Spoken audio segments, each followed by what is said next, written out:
Polytechnical সারা বাংলাদেশের স্টুডেন্টদের নিয়ে আমরা দুর্বার আন্দোলন করে তুলবো। আমরা স্পষ্ট করে বলে দিতে চাই, পলিটেকনিক্যাল যে বিষয়টা আছে তাকে অবশ্যই মেনে নিতে হবে।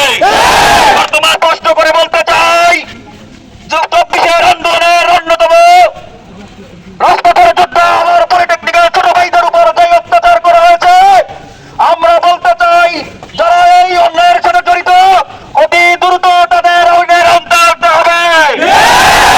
আমরা স্পষ্ট করে বলতে চাই, যেই বুলেট বহির শত্রু যদি আমাদের দেশে আক্রমণ করে সেখানে যাওয়ার কথা, সেখানে না গিয়ে কেন আমার ভাইদের গায়ে যাবে।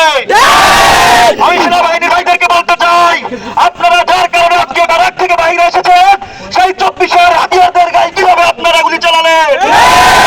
আমি বর্তমান সরকারকে স্পষ্ট করে বলতে চাই, আপনারা জানেন একটি কারিগরি প্রতিষ্ঠানে কিভাবে অকারিগরি ছাত্ররা নিয়োগ পায়। অতি দ্রুত তাদেরকে পলিটেকনিক থেকে অপসারণ করতে বাধ্য করবেন।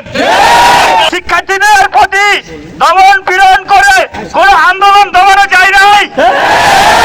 তাই প্রশাসনের প্রতি আবেদন জানাবো, আপনারা এই দমন পীড়ন নীতি থেকে বেরিয়ে এসে সুষ্ঠু আলোচনার মাধ্যমে যৌক্তিক সমাধান দিয়ে যান।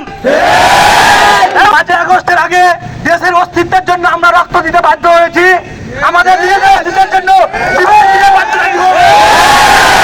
আজকের এই প্রতিবাদী মিছিল থেকে আমরা এই অন্যায়ের তীব্র প্রতিবাদ জানাচ্ছি। এই বলে আমি আমার কথা বলা শেষ করছি। ধন্যবাদ সকলকে।